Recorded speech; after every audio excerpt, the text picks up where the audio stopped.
Maria, born and raised in Montreal, Quebec. I come from a very tight-knit family. I have one sister who's 2 years older than me. I would say that my upbringing was a semi-religious one. I did spend a lot of time with my grandmother on my father's side growing up, and she was a religious woman.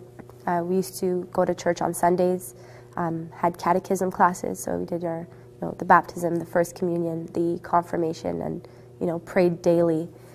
So yes, I would say my upbringing was a semi-religious one. I do have a lot of memories from my childhood. Of course, like celebrating Christmas and Easter. There was always like, the Santa Claus and the Easter Bunny aspect of those holidays, and then you also have the more religious view of those holidays as well. And our family, we did celebrate the more religious views of those holidays.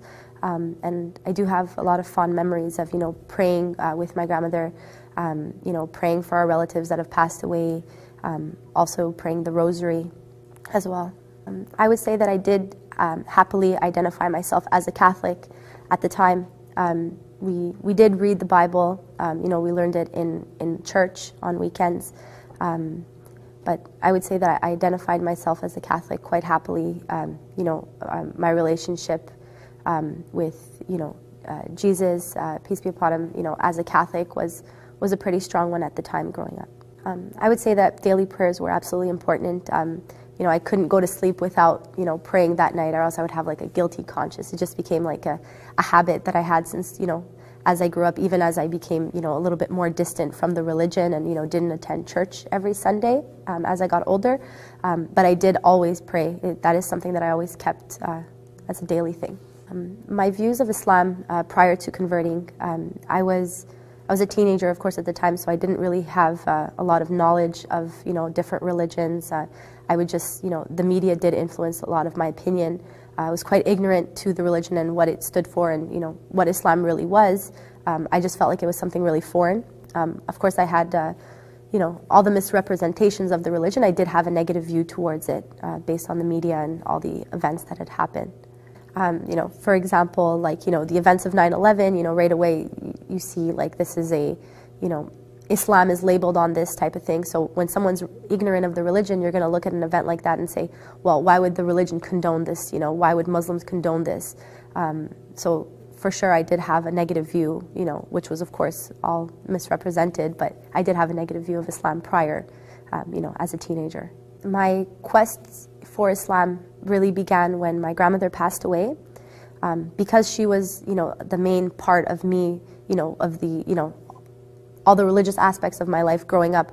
When she had passed away, I was a teenager, and like most teenagers, I was very, I did pray every night, of course, but I was very distant from the religion at that time. And when she had passed away, it was almost as though, like the same way you get into a car accident and you don't really ask for it. It's like it forces you to wake up, because we're always postponing those thoughts of, what's after life, what is the purpose of life. And when you're a teenager, that's the last thing on your mind.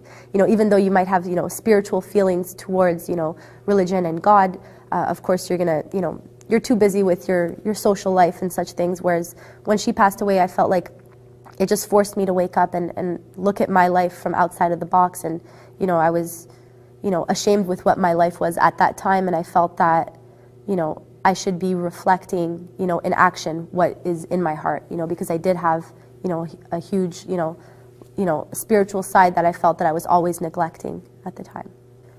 I came across the Holy Quran, not necessarily like in a specific event. Of course, when I had decided I was wanting to learn more about different religions and learn about Islam in particular, of course I did look to, the Quran. I did a lot of online research where, of course, you see a lot of, good and bad, of course. So I did prefer books at the time.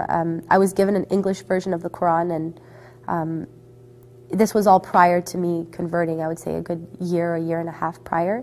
And of course I read it, front to back. And yeah. The particular verse that I would say that inspired me in the Quran was, the fact that there's a whole chapter named Maryam.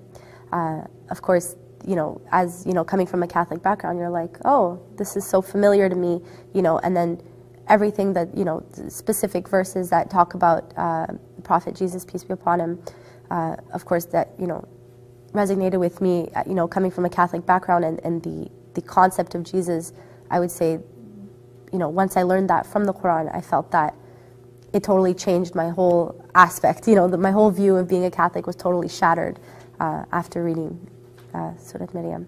My view of hijab prior to learning about Islam, I would see Muslim women wearing it. I would assume that they were, either forced to wear it, or, that it was some sort of, written in stone rule that, it's like maybe they didn't want to wear it, but they felt that they had to as Muslims. So